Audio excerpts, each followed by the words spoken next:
Laken Hope Riley almost never went a day without going on a run. She ran nearly all her life, and she was good at it too. In high school, Riley even made the varsity cross-country team as a sophomore. She continued to run in college while attending the University of Georgia too. In fact, according to her freshman year roommate, it was very rare for Riley to miss a day of running. She would go on runs every single day, her roommate said. Even after she transferred to nearby Augusta University last year, Riley continued to run on the University of Georgia campus. That's exactly how Riley began her morning on February 22nd. Except after this run, Riley never returned home. Riley's roommate reported her missing just after 12 p.m. noon, hours after Riley had left on her run. After that call, it only took authorities 30 minutes to find Riley's body.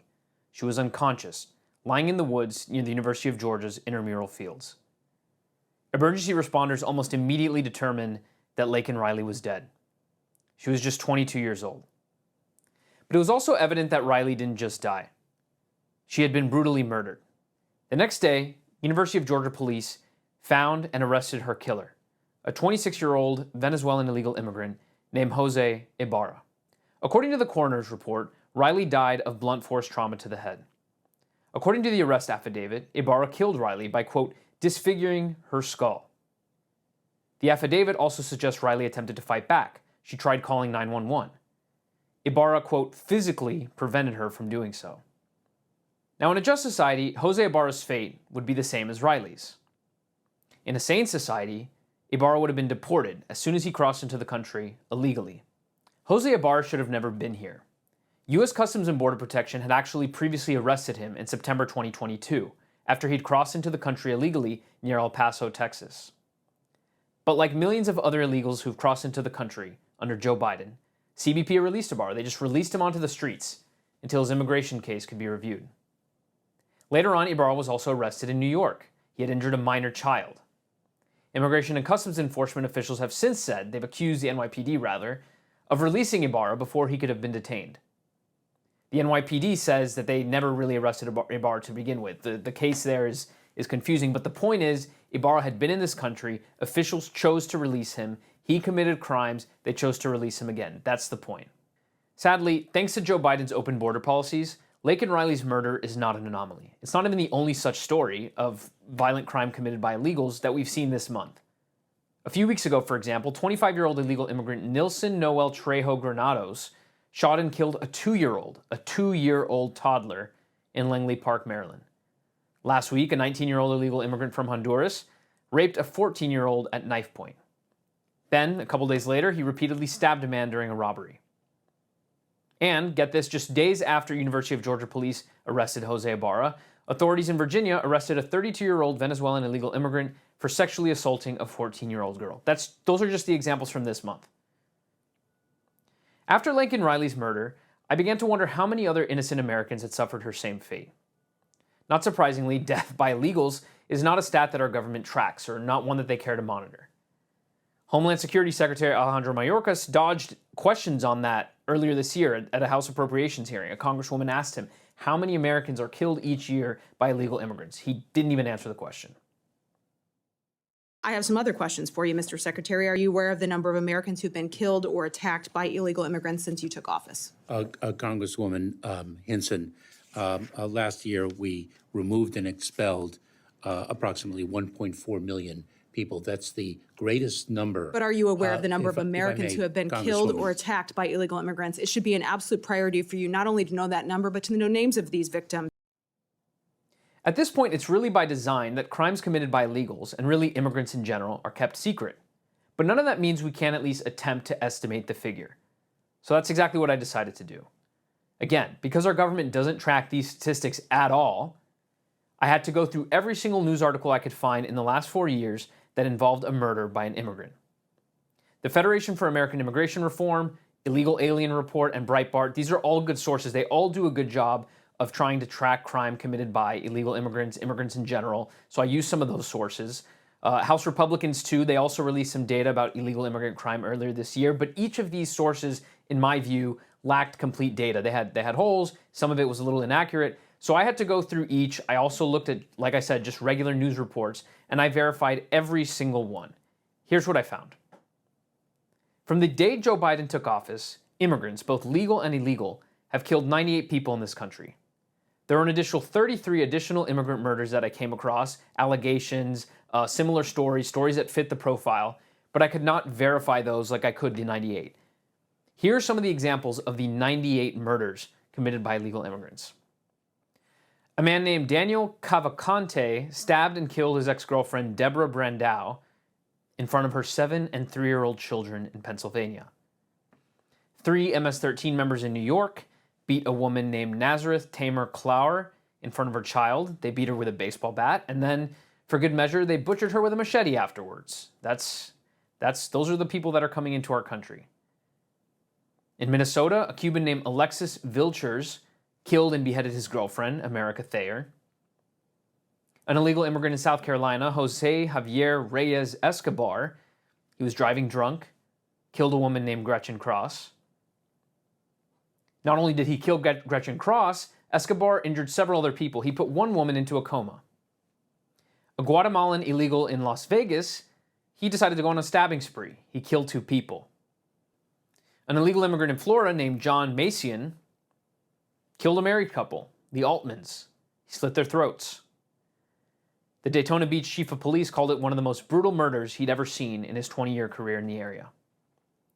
A Guatemalan illegal immigrant named Juan Carlos Garcia Rodriguez raped and then strangled to death an 11-year-old girl, Pasadena, Texas. Also in Texas, a 23-year-old illegal named Rafael Romero stabbed and killed a high school cheerleader in her bed. Her name was Elizabeth Medina.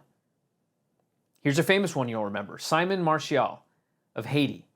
He pushed a woman named Michelle Go onto the subway tracks in New York. She died as a result. Byron Pineda in Florida was driving recklessly. He killed an unnamed 21-year-old. Ernesto Morales, also Florida, 32 years old. He killed a 5-year-old girl in a hit and run. The crash was so bad, his car was flying in the air, more than 500 feet in the air. So you get the point. I could go on and on and on. Now, there are probably many cases, the ones that I just listed, that you'd never heard before. Before doing this research, neither had I. Now, why is that? Well, there's obviously a cover-up going on in the media.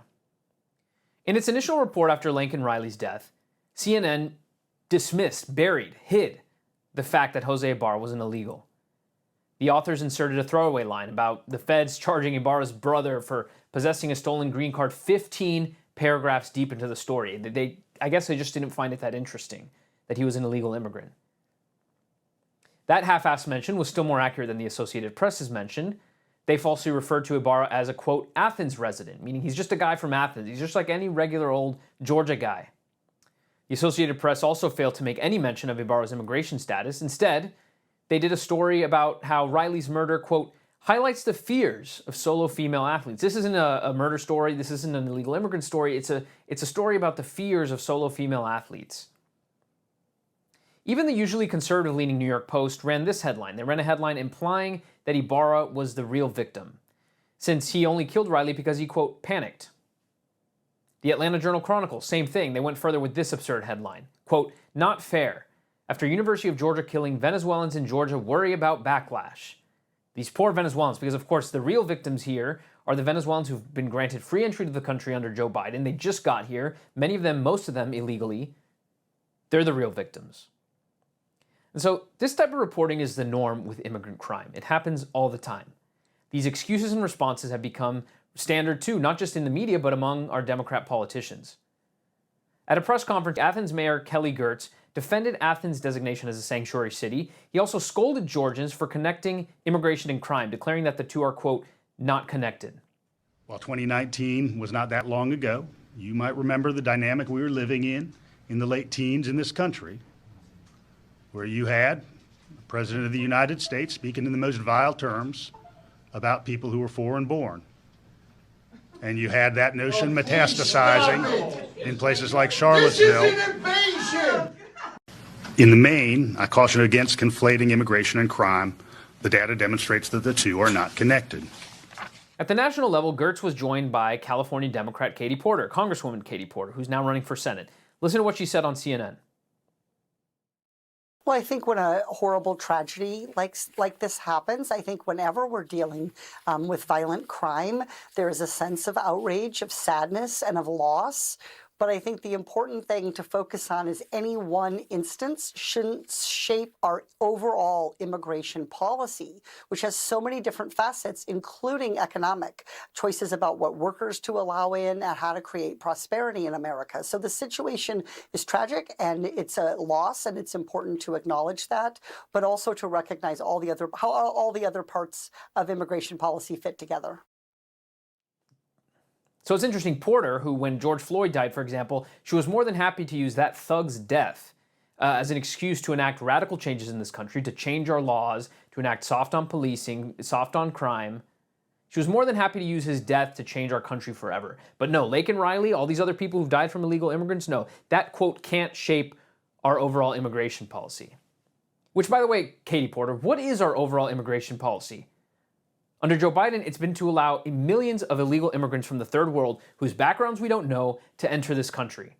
And many of those people, like Jose Ibarra, for example, they commit crimes. Is that okay with you? Now, back to the research. How did we arrive at 98 people killed by immigrants? The truth is, the amount of people killed by illegals in this country is likely way higher during Joe Biden's presidency. We just don't know because, again, the government doesn't track those figures. Interesting that.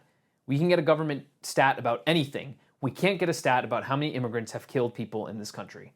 So to keep it simple, I kept the stat to homicide or manslaughter cases only. Basically stories, instances where someone is dead at the end of it, where somebody died, somebody was killed. That's not to say or discount other crimes committed by immigrants, of which there are many actually, many violent crimes. We came across things like rape, sexual assault, really heinous stuff. And actually, believe it or not, a lot of these instances were done against children. So if we would have included those, this list would have been much more extensive in a different way, but I wanted to keep it to homicide and manslaughter. I also excluded fentanyl overdoses. In 2022, over 70,000 Americans died of a fentanyl overdose. As you know, most fentanyl comes across the southern border. People have a dispute. People debate whether it's being smuggled illegally or through ports of entry, but that's really besides the point. It's coming across the southern border. That's how it's getting here. Last year, for example, the California National Guard seized enough fentanyl to kill every single person in the world 2 times over. So people can debate how it's coming in here, but the point is that it's here. And if the border were more secure, both at ports of entry or otherwise, we wouldn't be having this fentanyl problem. I also didn't want to differentiate between illegal or legal immigrants.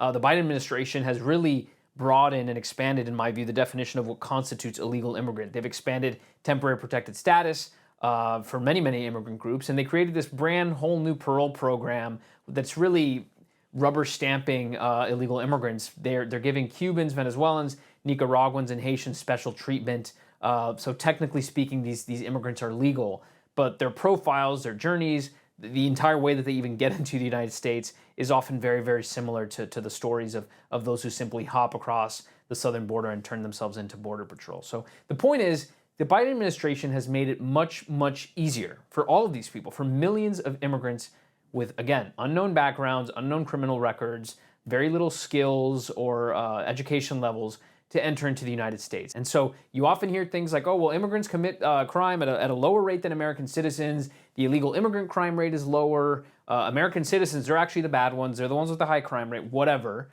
The Washington Post did a story on that today. So you hear that a lot. But first of all, that's not even true. And second of all, even if it was, it's besides the point. You can't pick who's a citizen. You can't pick who's born here. You can't pick someone. We don't have a choice, right? If someone has an ancestral heritage in this country and they commit a crime, what are we supposed to do about that? But we can, on the other hand, choose who comes in here. And we're not choosing the best. You know, Trump famously said they're not sending their best. And people melted down over that. But it's true. They are not sending their best. Any crime committed by any of these immigrants who come into the country, whether they're here legally or illegally, is a preventable crime. We chose to let these people in. Everything you're seeing now, the decline of our cities, the crime, the immigrant crime, that is a choice. Here's some other interesting numbers I came across from the government. So they don't track the most important stat of all, how many people are killed by immigrants, but they do track arrests and convictions. So here we go, CBP. So according to Customs and Border Protection, in fiscal year 2020, there were 168 illegal immigrants convicted of homicide or manslaughter. In Biden's first full fiscal year in office, 2021, there was a 1,900% increase in those convictions compared to the year prior. So from Trump's last fiscal year to Biden's first, 1,900% increase in homicide convictions of illegal immigrants. Trump averaged about 3 homicide manslaughter convictions a year. Biden is averaging 40. It's insane. It's totally insane. And that's on the low end. I'll tell you why CBP's numbers are a little low, at least when compared to ICE. So ICE also tracks non-citizen arrest records and convictions. They say non-citizen because, again, it could be illegal or legal. And so last fiscal year, they arrested over 1,700 non-citizens who had a homicide conviction or a pending homicide charge. So what does that mean? It means that at the point of these immigrants' arrest, when ICE arrested them, these people had either been found guilty of homicide or there were charges out there for them. In other words, the authorities were trying to arrest these individuals. They had been charged with homicide. But I want to be clear, that 1,700 number, when compared to the 100 that I found, it seems to suggest there's a disconnect. It doesn't mean that 1,700 murders happened that year. I talked to ICE, I did some research.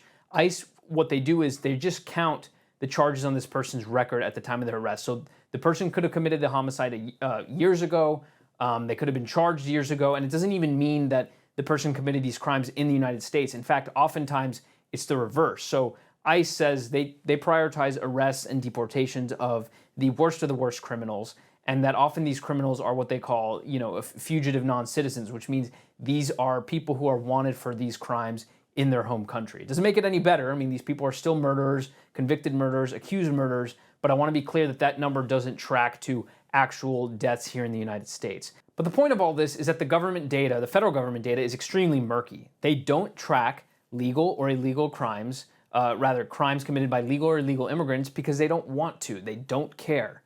Most states don't either. And it's not because it's difficult. It's not because they don't have the resources. They don't want to. Texas, to its credit, is one of the few states, the only one that I could find, that tracks these types of crimes, and they do it through their Department of Public Safety. But what about all the other Republican states? Every Republican legislature and governor could push for laws tomorrow that mandates, as an example, the recording of citizenship status when someone commits a crime, or recording the citizenship status of the people clogging up our state prisons. In other words, if someone commits a crime, if someone runs a red light, has a DUI, murders someone, stabs someone, robbery, whatever the crime, or not even a crime really, like running a red light, it could be something like a misdemeanor. But we should know what these people's immigration status are. You shouldn't be allowed to stay here if you're actively breaking our laws. The American public, taxpayers, residents of all these states deserve to know how much of their taxpayer money is going to house and to arrest illegal immigrants, and legal ones too. So the law says that immigration is a federal beef. The courts have repeatedly ruled as such. But force Biden to stop you. Force the Supreme Court to stop you. Is that really the PR that they want right here before an election? They should dare the Biden administration to do that in front of the American public. I mean, that would be good TV. Force the feds to get in the way of Republican red state governors trying to deport criminals, and see how the public likes that. Does Joe Biden really want to intervene and stop red states from deporting criminals when immigration is the #1 issue for all voters? Every single poll, immigration is the #1 issue. And so he's going to get involved and he's going to say, no, don't deport these criminals. You have to keep them in your cities. No, don't get them off the streets. Is that a fight he wants to have right ahead of an election? Republicans could also continue sending, and they should, immigrants to wealthy blue cities, all these Democrat-run cities, New York, Chicago, Denver. Send them to those cities. Send them to Chuck Schumer's neighborhood, to Nancy Pelosi's neighborhood. Make each of these cities collapse. Make them run out of resources, make them crime-ridden, make people sleep on the streets, take the crime to them. This is what they asked for. When Joe Biden ran for president, he promised a flood of immigration. Here's that clip. I would, in fact, make sure that we immediately surge to the border. All those people are seeking asylum. They deserve to be heard. That's who we are. We're a nation that says if you want to flee and you're fleeing oppression, you should come. By now it's clear that no Democrat leader, no Democrat-controlled Congress, no Democrat president, not Joe Biden, not a future President Harris, none of them will ever do anything to secure the southern border. They will allow this country to burn. They will allow the United States to collapse before they call for any action on immigration. How many Laken Rileys have to die? We're at 100 now, just since Biden's been in office. We're at 70,000 fentanyl deaths. How many people have to die before Democrats will do anything? You have to make the Democrat donor class feel the pain of immigration. The people who fund Democratic politicians, who pay for these policies, they're more than fine when it's low and middle income Americans dealing with the pain and the problems of immigration, because it doesn't affect them. But you put the migrants on their sidewalks, you crowd their hospitals with migrants, you prevent their kids from going to school because there's so many migrants in their community, maybe, just maybe, they'll start to feel what the rest of the country's had to deal with when it comes to immigration. And then we'll really start to see some change.